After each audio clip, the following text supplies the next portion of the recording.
Hi, I'm Dr. Almena and I'm coming to talk to you about testing for COVID-19 disease. We've had multiple walk-in and drive-through sites for testing. The community testing that we're providing is free to the public. Anybody that has any symptoms of cough, shortness of breath, fever, muscle aches, tremors, headache, having a loss of sense of smell or taste, these are all new findings that will allow us to test you. If patients have primary care physicians, those doctors will receive the results of the tests and will contact you about the results. If you do not, St. Michael's COVID Clinic will be taking care of patients that don't have primary care doctors. So this test that we're talking about today, it's a bit daunting. We have to use a nasal swab that is quite long.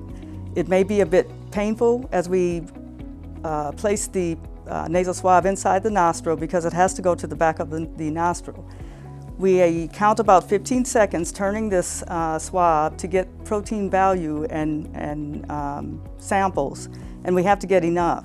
It is somewhat painful at times. Some people can tolerate it okay. It may cause sneezing. It gives you a sense of a gag reflex, and you may even have a bit of a nosebleed once it's over.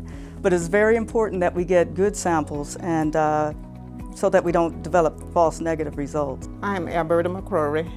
I'm the mayor of Hobson City and pastor at Grant Chapel AME Church. And I want to talk to our community about the coronavirus.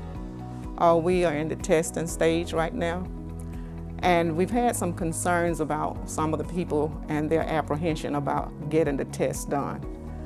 And these fears that they have are legitimate, the concerns they have are legitimate, and I do understand these concerns. And I do want our people to know that it's important for us to take the test.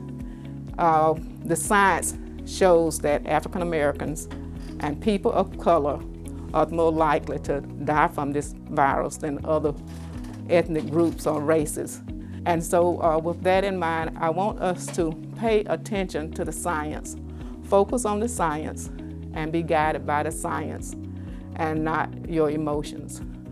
We know that race disparities exist. We don't have an answer for all of that, but this is a result of years of systemic racism in our communities nationwide. But what I want our people to know is that this is not an experiment of any kind. No blood will be drawn. This is not a study.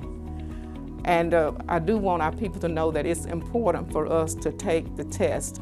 And so this is a virus that does not discriminate. It's hitting everybody. And there are no longer numbers for me in terms of the number of deaths.